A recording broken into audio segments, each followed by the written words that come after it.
Yes, people. What's going on? It's the Kitty G on EGTV, and I got a special guest for you guys today.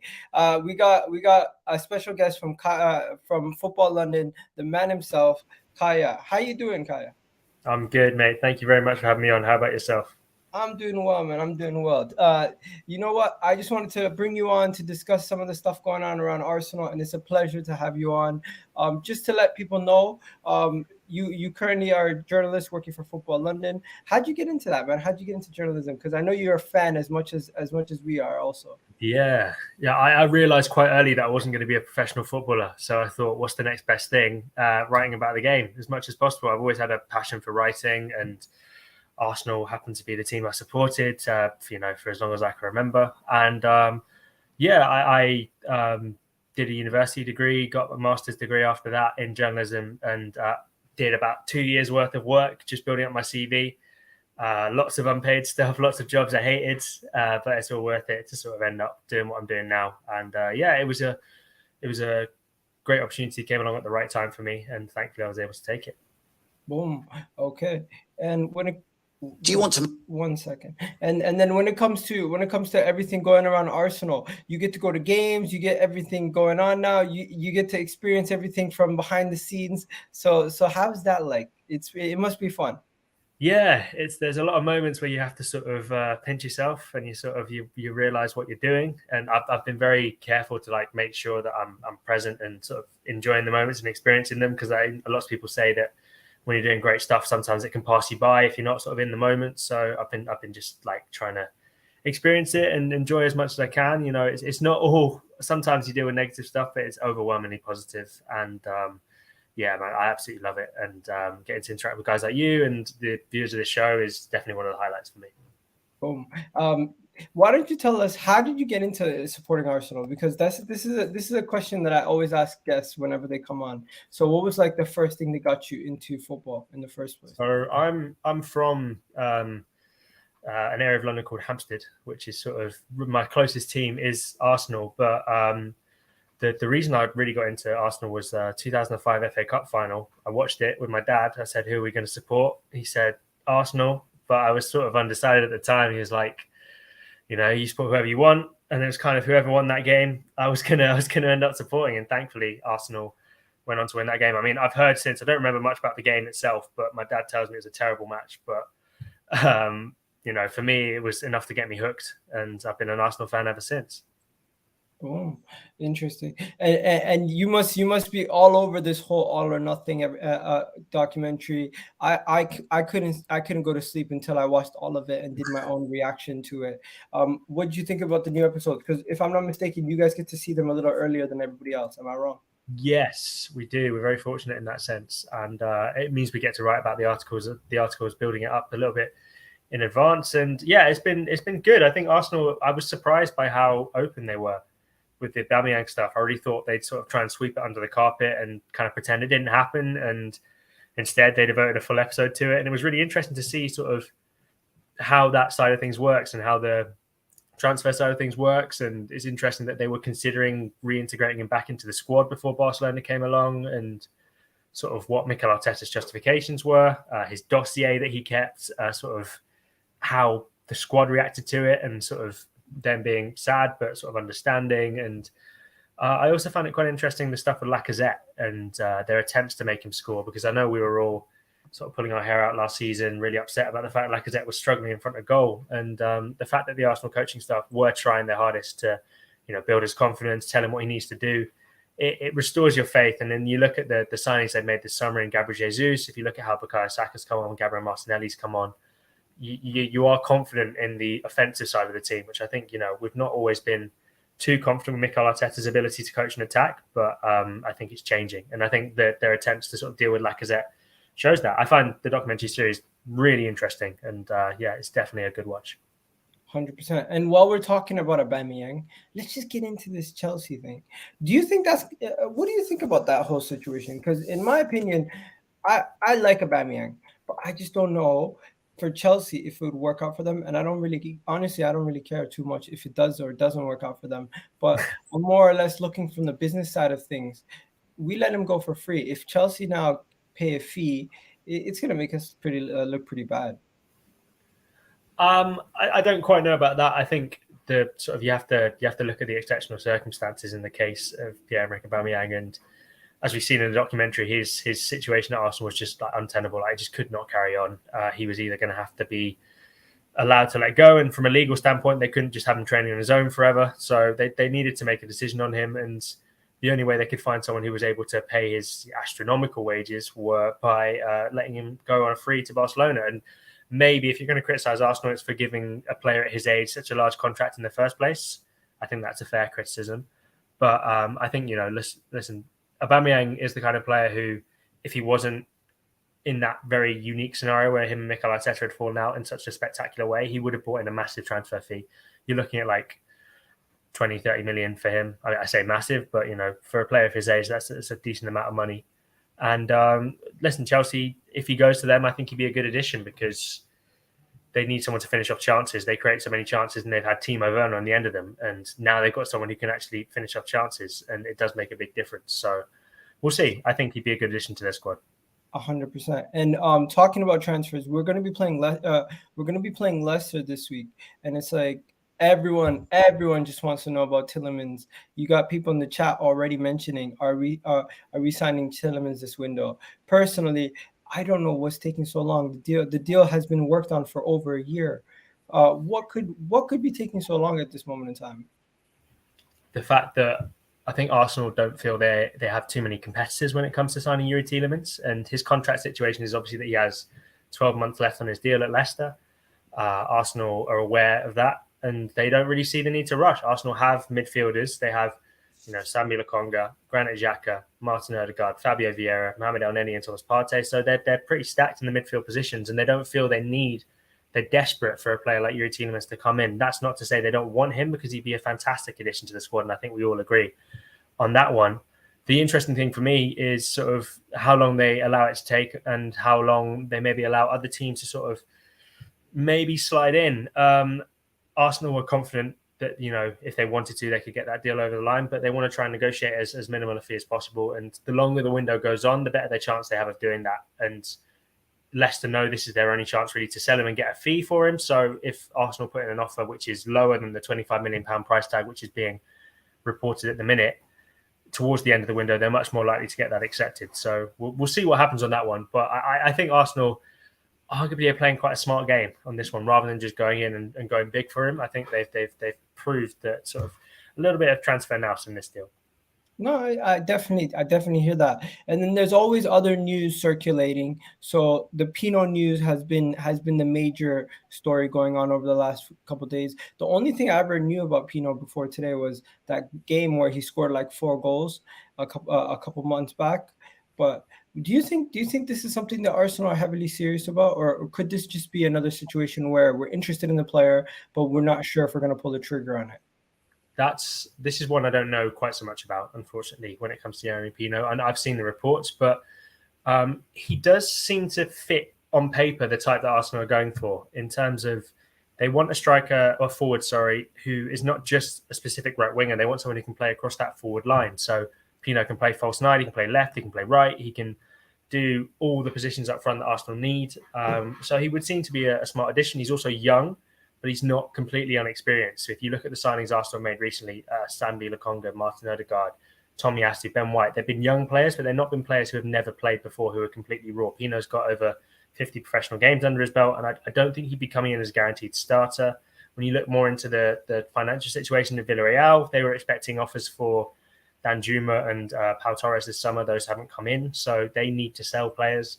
So, it does appear to make sense on paper, but I haven't heard anything confirming whether Arsenal are interested in him. I think a lot of people are quite cagey on that front, but it does appear to make sense. That's not me saying it's happening for sure before people take that out of context, but on paper at least, it does appear to make a lot of sense for Arsenal.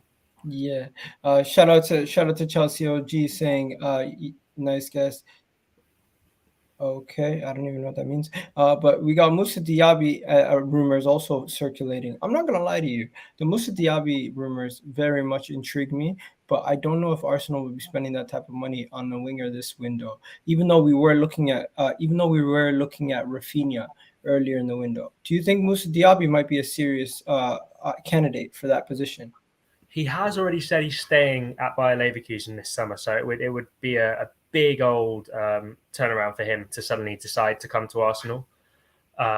Whether he knew if Arsenal were interested or not when he made that decision, I don't know. But uh, I don't know too much about Moussa Diaby as a player. I know Arsenal have sort of been linked to him for ages, but he's a player who is sort of, again, someone who fits the type on paper in terms of young but not completely inexperienced, can play anywhere across the front line. And he's an interesting player as opposed to whether sort of Arsenal are in for him. I'm not sure. And the player himself has said that he's staying at Bayer Leverkusen. So that one would surprise me if it were to go ahead. Not true. Definitely would surprise me too if we got Mustia, because that's a very ambitious signing, I would say. Another signing that keeps circulating. These rumors they keep circulating, but I just don't know how likely some of these transfers are. Pedro Neto's just signed a long-term deal at Wolves, and it just doesn't seem like this would be a realistic transfer at this moment in time. But what do you think? I agree with you. It doesn't seem too realistic at the minute, but I think Pedro Neto is a fantastic player, and I think when you look at the wingers that Arsenal have been linked with, he's probably up there among the best. For me, he had a really unfortunate injury last season where he broke his kneecap, which sound very painful and very difficult to get over. It ruled him out for a season, and he'd been nominated for Premier League Young Player of the Year before that. So Wolves value him very highly, and Wolves have shown that they're not really a team who are willing to let players go on the cheap. We've seen that with interest in Ruben Neves in the past, where they've tried to highball teams and it's worked pretty well. So they ward players off, and I think they need their offensive players. They've not got too many offensive players. Wolves, they don't score enough goals. So to let Pedro Neto go at this stage in the window when they've got him under contract would seem to make not much sense. Even though he's a fantastic player, and if Arsenal got him, I would be very excited. 100%. Well, we got two guys that we need to get under contract at Arsenal right now: William Saliba and Bukayo Saka. And I'm very hopeful that this could possibly get done before the end of the window. How do you feel about this? I don't know about that timescale, but I know that Arsenal are confident in both cases of getting a deal done. This is what you hear. Mikel Arteta has said that they want to get that deal done for Kaya Saka this summer. He said it's sort of a matter of time was the word he asked when I asked him in America, and it was an interesting response. I think when he said that, it was kind of misinterpreted. To me, it came across as more of when it happens, it will happen, rather than it's going to happen. It just be patient. But I think, obviously Saka is someone who they need to get tied down as soon as possible. When I look at him, I do wonder sort of in terms of his options. Liverpool have spent £100 million on Darwin Núñez and extended Mohamed Salah this summer.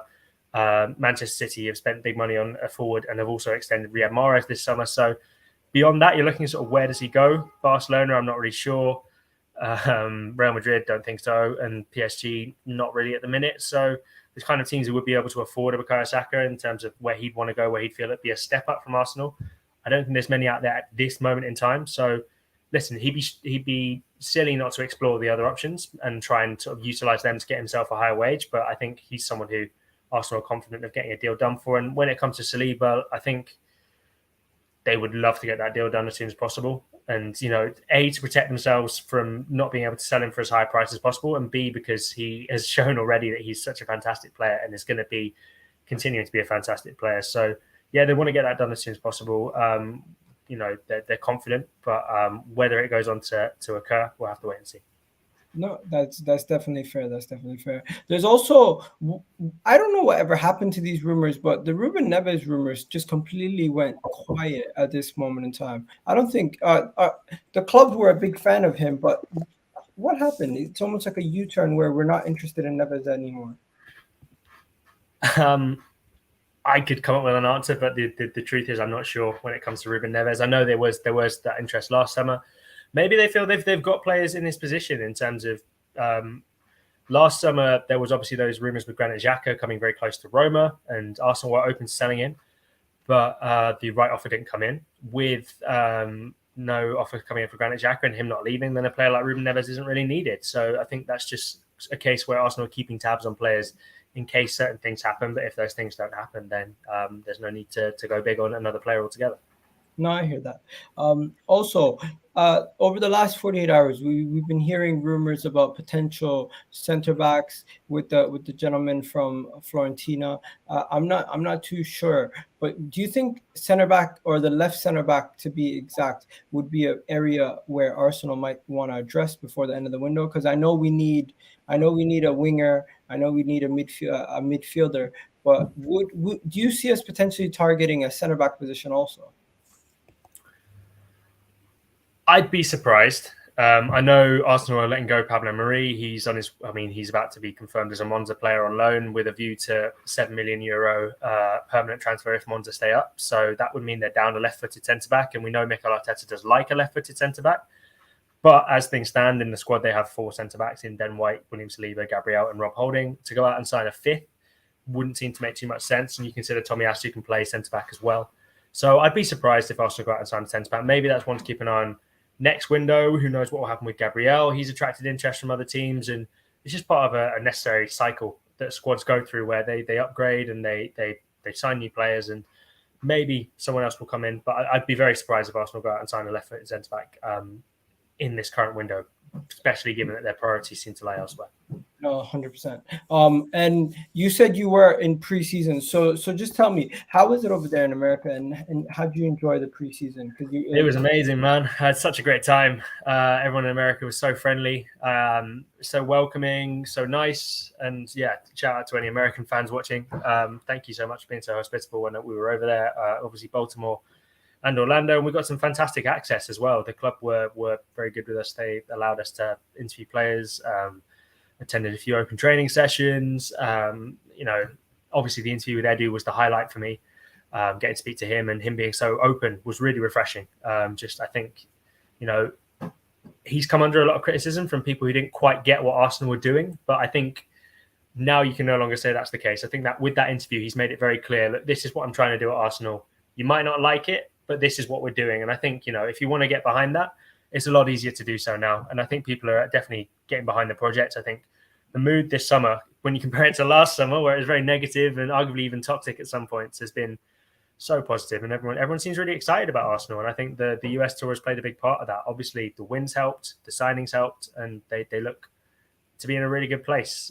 This feels like a massive loss to Leicester on the weekend, but I think Arsenal are in a good place, and they've done a lot of smart business. You know what? Just before we get to Leicester, all the signings, we could get into all the signings, but Gabriel, Jesus, Zinchenko, all these new signings, they've absolutely done well so far during the preseason and for the first win of the season. What did you think of the beginning of the season so far? Yeah, good. I was a little underwhelmed by the Crystal Palace game in the sense that it started so well and then it sort of deteriorated a bit, and Arsenal got a bit nervous and fell back in towards their old habits that we might have seen last season. It was a bit more, I think, tight than it needed to be, because in that first 20 minutes or so, Arsenal was so far on top that I really thought we were going to see a continuation of that 4-0 Chelsea, the 6-0 Sevilla. I really thought we were going to see another one of those scorelines, and I was very excited. But, positives were there. Jesus looks fantastic. He caused Palace a lot of problems. When you compare him to Lacazette, who was, let's say, immobile, to be polite, you compare Jesus to that. Jesus is just like a bee, never stops buzzing around that Palace back line. You don't know where he's going to pop up. His link up with Martinelli is fantastic. Saka's obviously a great player on the right wing. So the attack looks really good, whereas it didn't look so much last season. Eddie and Nketiah coming off the bench looked really good as well, I thought. So, yeah, lots of positives. And obviously, William Saliba being as fantastic as he was. We keep losing you. Are you still there? Hello? Okay. Yeah, I think your connection's back. We lost you there for a second. Hello? Hello. Yes, I'm here. Can you hear me? Yeah, I can hear you. I just don't know what happened there. We lost connection for a second, but yeah, you're good to go now. Hello, are you there? Hello, can you hear me? Yeah, I can hear you. It's just I can't. Your I'm okay. going to Your try visuals. and reconnect. Sorry, I'll be 2 seconds. All right, no worries. Yeah. So, guys, while he's reconnecting, do me a favor, hit that like button, hit that subscribe button, and just jump out, jump back in, and let's just see if we can just jump him out and see if we can jump back in. Guys, do me a favor, hit that like button, hit that subscribe button. Let me know what you guys think about the video so far. I'm so shocked. How is there only 40 of you guys in this video right now? Come on, I'm bringing you guys grade A content, and you guys aren't even watching. Like, this is not nice. This is not nice. Come on, guys, you can do much better than that. But yeah. Also, I did put out a tweet. If you want to retweet that for me quickly, that would really help me out. But yeah, let's just can you see me now? Yes, back? yes. Yeah. I'm hotspotting it now. I've had some issues with the Wi-Fi recently, No so worries. really sorry for that. No worries. So yeah, I was just gonna speak about some of the outgoings now. Just Sure. quick fire. But before we do that, I just wanted to say Gabriel, Jesus, and Zinchenko. Quick thoughts on the signings of them, in addition to Fabio, Vieira, and Saliba coming back. Love them. I think Gabriel Jesus is exactly what Arsenal needed up front. They had no mobility last season. They've got a player who doesn't stop moving now, and also is obviously a massive goal threat.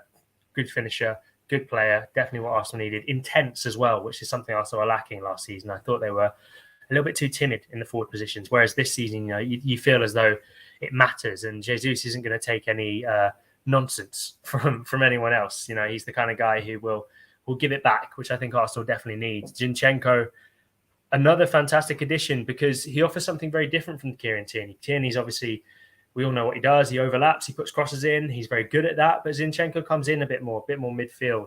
We've seen him on the centre circle at times for a left back, which is crazy. But in terms of allowing those number 8 positions to get forward a bit more and the midfielders to get forward and contribute to the attack, I think Zinchenko is key. And he offers Arsenal different, options in different games, depending on what they need to break down opposition defenses. So he's really smart. Fabio Vieira is an interesting one. I'm interested to see what he does now.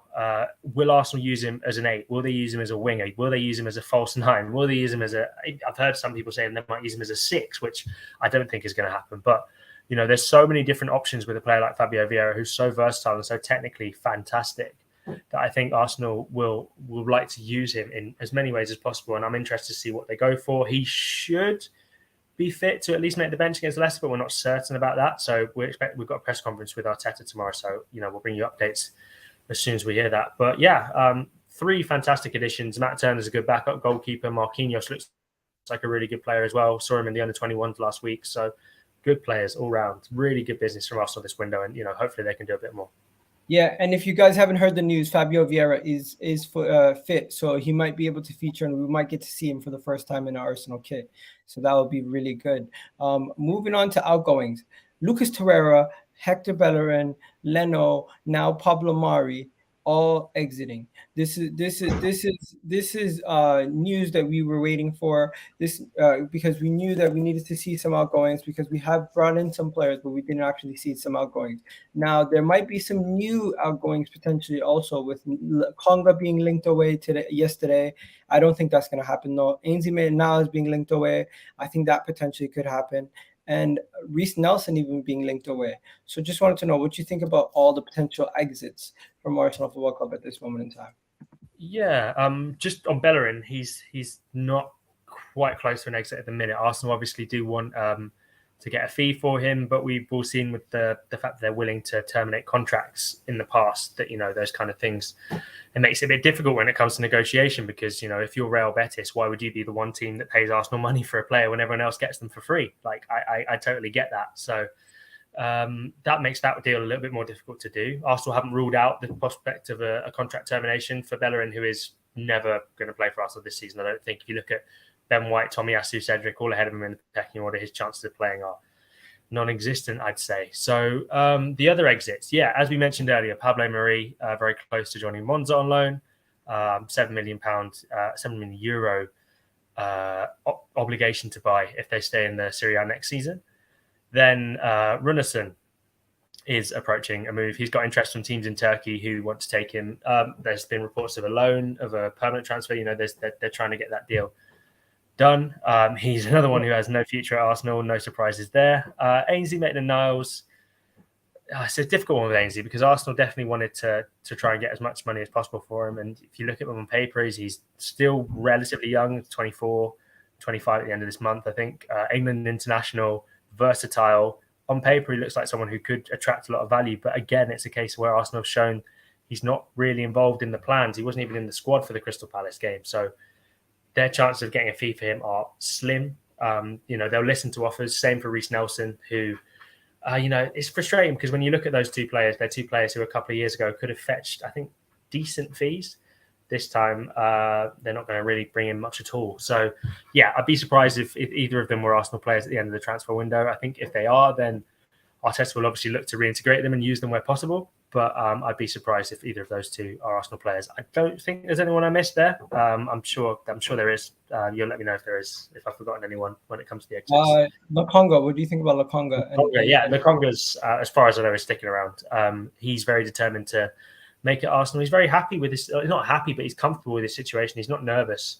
Obviously, he didn't play much in the second half of last season, but I think people have forgotten how good he was in the first half of last season. When Granit Xhaka was out for 3 months, the reason we barely noticed is because of how good Sambi Lokonga was. And he's a good player. I think he's been slept on a bit this summer.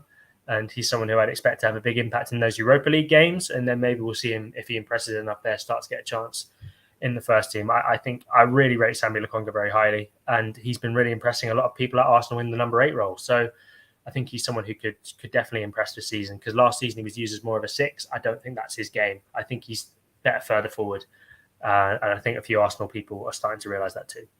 And I know you did a recent article on the loan watch for Balogun, Tavares, Patino, and Trusty. So more about Trusty. Just let me know a little bit about some of these guys on loan, because I know about Balogun, I know a little bit about Tavares, but he looked good in that game versus.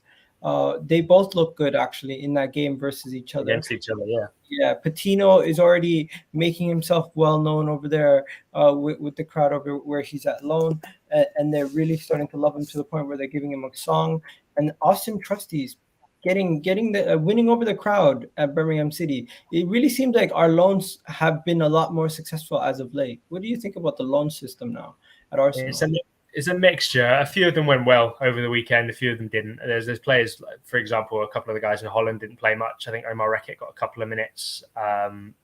Mika Bierith didn't play very much. But, they're two players who are very highly rated and two really smart additions, I think, actually, by Arsenal. If you look at sort of the players that they had before and the players they have now, really, really sensible additions and players that can take a lot of money. A few more likely to head out on loan, I think, this summer. If you look at the under-21s. What else? So, yes, Patino is doing well.